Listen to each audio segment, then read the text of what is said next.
would you mind telling us about what Dark Phoenix is about?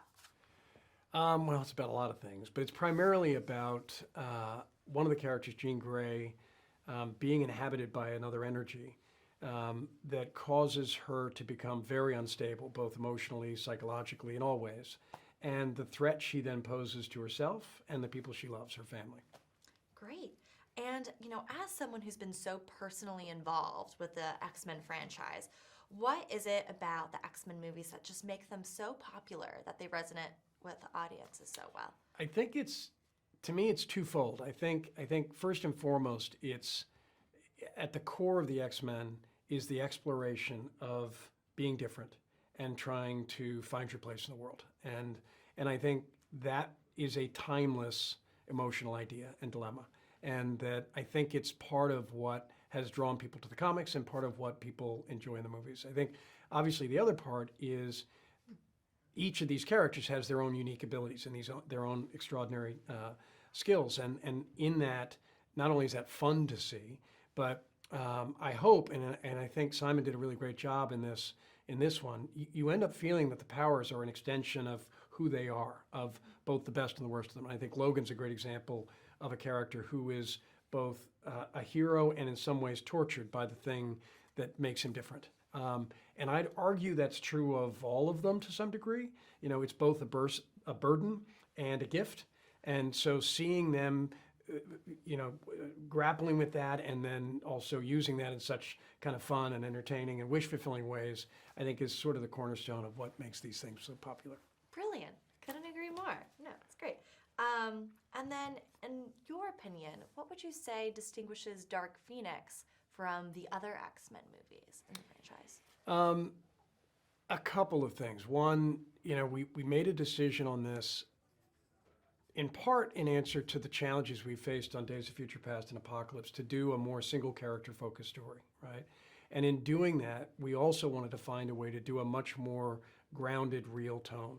Because part of what I think the superpower of these movies are the characters. And so we wanted to get deeper into the characters that serve as the bedrock for the franchise. And this story with that tone allowed us to do that, to explore Charles's flaws, to explore, what it would be like to feel out of control. And Sophie, for example, did a lot of work studying mental illness and different very real manifestations of what Phoenix or what Jean Grey might be feeling as she's grappling with those powers. So it was an attempt to get closer to an emotional reality that we all could recognize.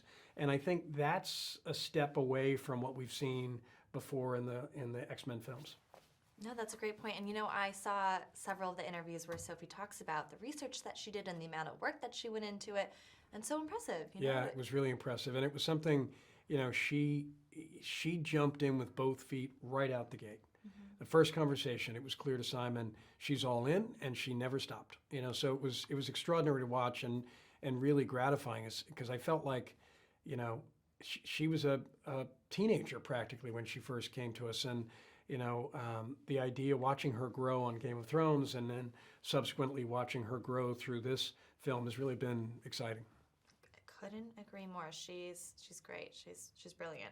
And then, as you know, 3D is often used in storytelling to enhance the story. So in what ways did you use 3D in Dark Phoenix to help enhance the emotional experience for audience members?